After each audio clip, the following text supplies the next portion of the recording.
Wow, nag-steak, yayamanin, nag-fine dining. Naku ate ko, hindi kami nag-fine dining dahil dito lang ito sa bahay namin. Kitang-kita nyo naman, inayos ko pa tong tent namin para naman hindi kami magbasang sisiw kapag biglang umulan, no?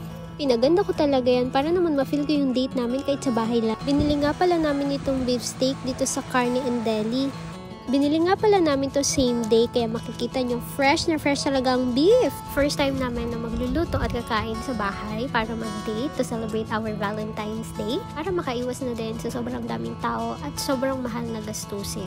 Nimulan na nga namin ipat-pat ng tissue ang beef para i-prepare na ito sa pagluto. By the way guys, this is not the usual beef na lulutuin mo with mantika and butter. This time naman, i-grill natin ito. Feel na feel ko talaga tong date namin. Kita nyo naman, may pa-flower pa si Mayor. Nilagyan na nga rin namin ng pampalasa itong steak. Naglagay kami ng Himalayan salt and also black ground pepper na perfect para sa ganitong mga lutuan. Gutom na talaga ako mga ate ko kaya naman isa lang na natin sa bagang apoy itong steak. Meron kaming maliit na grill dito at buti nga nagkasya tong 3 beef, malalaki pa naman. So ibiling-biling nyo yan. Sorry hindi ko alam ang Tagalog kaya ibiling, itabiling, ibaliktad o kung ano man yan para maluto na.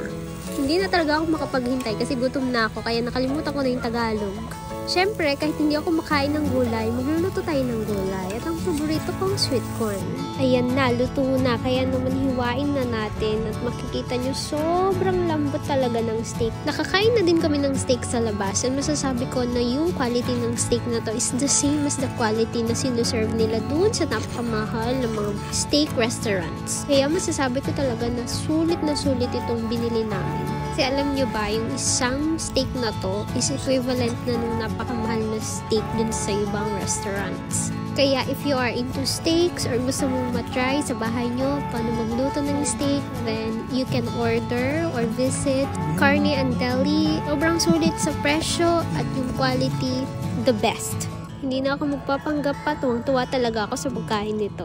Nag-celebrate kami ng Valentine's together with his mom, kaya naman tuwang-tuwa din siya nung nalaman niya na nag-steak kami and nag-prepare kami ng date dito sa taas. I hope nag-enjoy kayo sa video and you enjoyed your celebration with the Valentine's kasama yung mga loved ones nyo. Thank you for watching the video. Mimingat kayo palagi. Don't forget to like and follow me on Facebook for more videos like this. Bye!